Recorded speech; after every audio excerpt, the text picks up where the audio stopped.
Episode की starting में हमें हेडा का सीन दिखाया जाता है जो माफी मांग रही थी। तभी हमें 5 मिनट पहले का सीन दिखाया जाता है जहां पर कोई कह रहा था मुझे दिखाते हो। तभी हमें दिखाया जाता है वो और कोई नहीं हेडा होती है जो एमसी से कहती है तुमने अपने पिछले लाइफ में जितने भी अचीवमेंट को हासिल किया है वो मुझे दिखाओ। ये सुनकर एमसी कहता है क्या ये दूसरे लोगों को दिखाने के लिए जरूरी है। ये सुनकर हेडा कहती है अगर तुम चाहो तो तुम दिखा सकते हो। तभी एमसी अपने पूरा लिस्ट खोल देता है जो जो उसने पिछले लाइफ में अचीव किया था। उस लिस्ट में हमें दिखाया जाता है जहाँ पर एमसी ने ऑग्रे लॉर्ड, डीमन किंग, यहाँ तक कि ड्रैगन जैसे को भी मारा था और साथ में बहुत सारे अचीवमेंट को हासिल किया था। ये देखकर हेडा बहुत ज्यादा शॉक हो जाती है और कहती है एमसी के आगे झुककर मुझे माफ कर देना ग्रेट वॉरियर, मैं तुम्हें समझ नहीं पाई कि तुम कितने ग्रेट हो, मुझे माफ कर देना, मैं तुम्हें हैंडल नहीं कर पाऊंगी, मैं तुम्हारे लिए वर्दी नहीं हूँ। ये सुनकर एमसी कहता है काम डाउन, तुम जैसे समझ रही हो वैसा नहीं है, ये सिर्फ एक गलत फहमी है। अभी एमसी उसके चेहरे और देख के कहता है आखिर ये कितनी क्यूट है और कहता है फिर भी मुझे इसे समझाना पड़ेगा कि ये एक सिर्फ गेम है, रियलिटी में नहीं है। और कहता है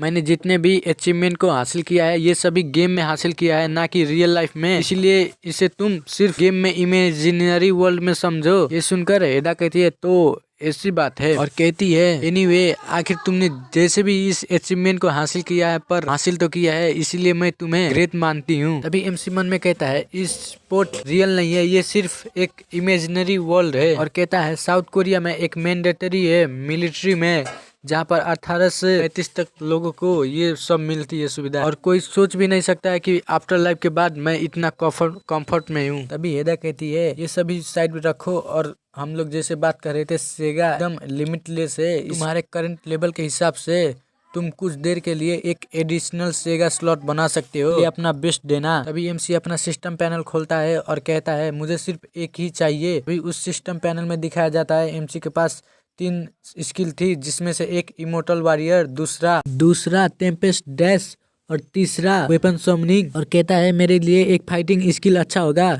फिर कहता है नहीं मुझे सबसे ज्यादा किस चीज की जरूरत है। और तभी एमसी का बॉडी ग्लो अप करने लगता है। तभी एमसी एक नया स्किल को अवेक करता है जिसका नाम says I of dragon king. तभी हेडा कहती है तो तुमने डिसाइड कर लिया। तभी एमसी चश्मे निकालते हुए कहता है मेरी आंख बहुत तेज हो चुकी है, यहाँ तक कि मैं जो के आर पार भी देख सकता हूँ। ये स्किल यूज करने के बाद मैं हर एक चीज देख सकता हूँ, यहाँ तक कि दूसरे बंदों लोगों का नाम भी देख सकता हूँ। अभी एमसी हेडा की तरफ अपनी स्किल यूज करता है तो वो देख पा रहा था और कहता है मैं इसके वजह से और ज्यादा सीख सकता हूँ। और तभी वो और नीचे देखता है और कहता है मैं यहाँ तक कि छोटी सी छोटी चीज को भी देख सकता हूँ एकदम डिटेलिंग के साथ। भी वो कुछ ऐसा चीज देख लेता है जो उसे नहीं देखना चाहिए था और हमें दिखाया जाता है एमसी ने क्या देखा है। और तभी ये देखकर एमसी का सर ब्लास्ट हो जाता है। तभी हेडा जोर से चिल्लाती है तेहो क्या तुम ठीक हो। तभी हमारा सीन चेंज होता है जहाँ पर दिखाया जाता है एमसी की मलहम पट्टी हो चुकी होती है और हेडा कहती है क्या तुम ठीक हो, तुम्हारा सर अचानक से ब्लास्ट हो गया। ये सुनकर एमसी मन में ही कहता है मैं ऑलमोस्ट मर ही गया था, मुश्किल से बचा हूँ। तभी हेडा कहती है मेरा समय हो चुका है अब जाने का, और इन एनी केस मैं याद करूंगी कि तुम कितने ग्रेट वॉरियर हो और याद रखना तुम समय के साथ स्ट्रॉन्गर होते जाओगे। तभी हेडा एमसी को गले लगा लेती है और कहती है हम लोग बहुत लकी हैं कि तुम मेरे फैक्शन में ज्वाइन हो चुके हो। तभी इसी के बाद हमें टेंट का सीन दिखाया जाता है जहाँ पर फिर से ब्लास्ट होता है। अभी कुछ देर के बाद सीन दिखाया जाता है जहाँ पर एक बंदा एमसी की टेंट के पास आके कहता है वॉरियर तेओली कहाँ हो। अभी एमसी कहता है मैं यहाँ पर हूँ और एमसी का सीन दिखाया जाता है जो हेलमेट लगा के बैठा था और तभी इसका नाम रोल्फ है जो कि एमसी को गैदरिंग के लिए बुलाने आया था क्योंकि एमसी का पिछले वाला यूनिट रिअसाइन होने लगा है इसके यूनिट के साथ। अभी एमसी अपने आई स्किल को स्टार्ट करके कहता है चलो देखते हैं इसके बारे में। तभी उसे पता चलता है इसका नाम रोल्फ है और इसे उल्फ हंटर के नाम से जाना जाता है। तभी एमसी कुछ ऐसा चीज देख लेता है जिसे देख के कहता है बंद कर इस स्किल को जल्दी से बंद कर, ये मेरे लिए बहुत ही डेंजरस है। अभी वो बंदा कहता है मैं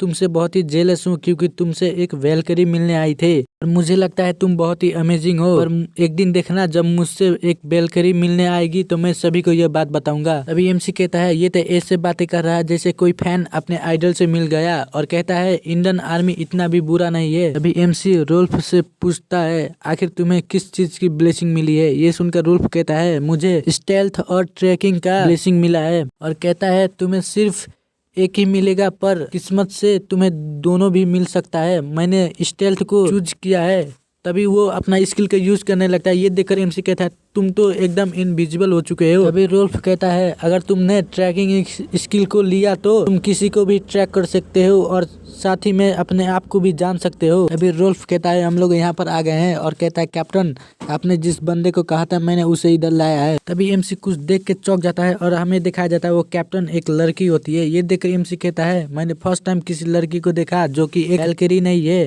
तभी एमसी अपना इंट्रोडक्शन करता है, कहता है मेरा नाम तेहो ली है। तो वो सुनकर वो लड़की कहती है तो तुम ही वो वॉरियर हो जिसने गेनोल मॉन्स्टर को आज हराया था। और खड़े होते हुए कहती है तुमसे मिलकर अच्छा लगा। तभी वो अपना प्रेशर रिलीज करती है। ये देखकर एमसी अंदर ही अंदर डर जाता है और खुद को उससे कंपैरिजन करने लगता है जहाँ पर वो बहुत ही बड़ी थी और वो बहुत ही छोटा था पावर के लेवल में। अभी वो कैप्टन कहती है जो पर्सन आज चार्ज करेगा वो जल्दी आ रहा है, इसलिए सब लोग रेडी रहो। तभी एमसी अपना आई स्किल उसके ऊपर यूज करता है। उसे पता चलता है इसका निकनेम है मैन हंटर। ये देखकर एमसी और भी डर जाता है। तभी आसमान में से एक वैल्किरी नीचे उतरती है। ये देखकर सभी लोग चौंक जाते हैं और कहते हैं ये तो वैल्किरी रेसग्रिड है। तभी एमसी वैल्किरी रेसग्रिड का निकनेम देखता है जहाँ पर लिखा था आइस प्रिंसेस। तभी आइस प्रिंसेस कहती है मैं ओडिन की फैक्शन से आई हूँ और मैं तुम लोगों को आज लीड करूंगी। और सभी को पता है रैग्नल पिछले बैटल में शहीद हो गया था, इसलिए का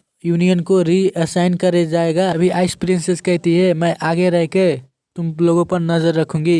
ये सुनकर वो कमांडर कहती है जैसी आपकी कमांड। अभी वो आइस प्रिंसेस एक स्क्रोल पढ़ते हुए कहती है जिसने आज बैटल में अच्छा प्रदर्शन किया उसे रिवार्ड दिया जाएगा।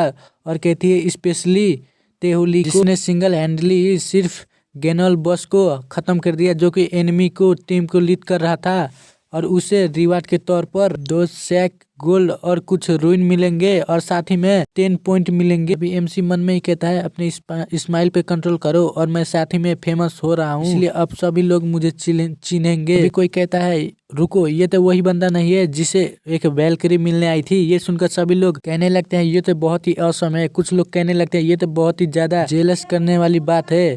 तभी ये देखकर एमसी मन में ही कहता है क्या एक वैल्किरी मिलने आ रही है, क्या ये एक बॉस मॉन्स्टर को मारने से भी ज्यादा इम्पोर्टेंट है। तभी वो क्राउड को आइस प्रिंसेस शांत करते हुए कहती है और कहती है हम लोग कल फोर्ट्रेस पर अटैक करेंगे, इसीलिए हम लोगों ने बहुत ही बड़ा परमिशन पाया कि हम लोग स्टील रेन को यूज कर सकते हैं। ये सुनकर सभी लोग चौंक जाते हैं और कहने लगते हैं ये तो बहुत ही असम है, हम लोग स्टील रेन की राइड कर पाएंगे। ये सुनकर एमसी चौंक जाता है और पूछता है आखिर ये स्टील रेन क्या है, क्योंकि मुझे नहीं पता है ये स्टील रेन आखिर होता क्या है।